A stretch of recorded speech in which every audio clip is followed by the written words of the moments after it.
L'édition spéciale en effet se poursuit sur LCI. Deux images fortes de ces dernières heures. Tel Aviv frappé, les bureaux de l'ambassade des États-Unis touchés cette nuit dans cette ville. C'est ce que dit l'ambassadeur d'Israël en France. Et puis les images du feu à Haïfa après qu'un missile s'est abattu sur la ville dans le nord donc d'Israël. Une centrale électrique aurait été touchée. Les secours israéliens font état, je le rappelle, de 8 morts. Bilan de la nuit encore provisoire. Ça c'est pour Israël. Et côté iranien, regardez, image, je vous en parlais il y a quelques instants d'un lanceur de missiles à Téhéran qui a été touché, aéroport de Matchad également, un dépôt pétrolier de Charan. Et puis le régime annonce la mort du chef du renseignement des gardiens de la Révolution. Nos équipes sont particulièrement mobilisées sur le terrain, toujours pour vous informer au plus près. Nous serons dans un instant en Iran, nous serons également en Israël, nous serons à Moscou et nous serons à Washington. Merci à tous, on se retrouve dans un tout petit instant. Quel scénario désormais, alors que vous l'avez compris, l'escalade militaire soudaine, meurtrière entre Iran et Israël se poursuit. On en parle avec mes invités que je salue sur ce plateau. Bonjour Maya Kadra. Bonjour. Merci beaucoup d'être avec nous ce matin. Vous êtes journaliste spécialiste du Moyen-Orient. Bonjour Général Chauvency, merci d'être avec nous également. Vous êtes consultant géopolitique pour LCI.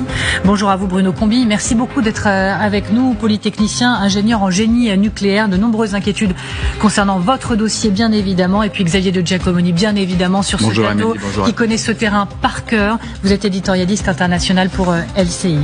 Tout d'abord, des frappes, Téhéran, qui a frappé Jérusalem, qui a frappé Haïfa, qui a frappé Tel Aviv. D'ailleurs, écoutez cette séquence des tirs de missiles balistiques dans le ciel de Tel Aviv cette nuit.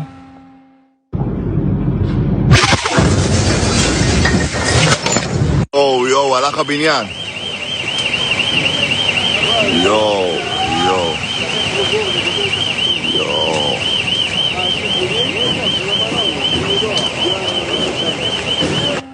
Bonjour Siavash Ghazi, merci beaucoup d'être avec nous encore une fois ce matin, correspondant de TF1 LCI à Téhéran. Siavash Ghazi, l'Iran assure que Israël ne sera plus habitable. Une montée en puissance iranienne est-elle encore envisageable dans les toutes prochaines heures ? Alors, c'est ce qui a été donc dit par les gardiens de la Révolution dans un communiqué qui a été publié dans la nuit après les frappes de cette nuit contre Israël. Une centaine de missiles beaucoup plus destructeurs ont été lancés contre l'État hébreu. Donc, dans ce communiqué, les gardiens de la Révolution disent que les attaques à venir seront beaucoup plus dévastatrices que les attaques qui ont été menées jusqu'à maintenant. Une autre déclaration d'un militaire iranien, d'un porte-parole des forces armées, a affirmé que l'Iran allait faire en sorte que les habitants d'Israël ne puissent plus vivre dans l'État en Israël, et donc de leur conseiller de quitter le pays. Des déclarations assez très guerrières contre Israël. Et ce qu'on a pu à quoi on assiste, c'est que l'Iran réplique désormais au coup par coup, c'est-à-dire que à chaque fois qu'il y a des frappes israéliennes, il y a des lancements de missiles ou de drones, comme ce matin, à 4 heures du matin, il y a eu une centaine de missiles qui ont été lancés contre Israël, suivis d'une vague de drones 2 heures plus tard. Donc visiblement l'Iran a décidé de jouer l'escalade parce que les attaques israéliennes ne cessent pas et n'ont pas cessé dans la nuit hier, puisqu'il y a eu encore des attaques contre Téhéran, mais aussi contre plusieurs villes de province, et donc c'est l'escalade et le bras de fer auquel on assiste.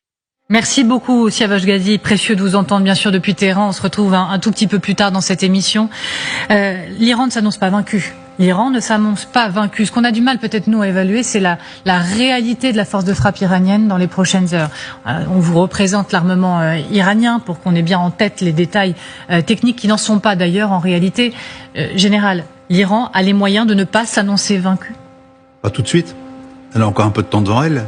Dans la mesure où on annonce depuis longtemps 2000 missiles capables d'atteindre Israël, c'est par vague de 100 à 150 en gros. Donc aujourd'hui, nous sommes dans une période où chacun affirme sa force et sa capacité de résistance. Si on prend quand même l'exemple, effectivement, l'Iran peut frapper Israël, très bien.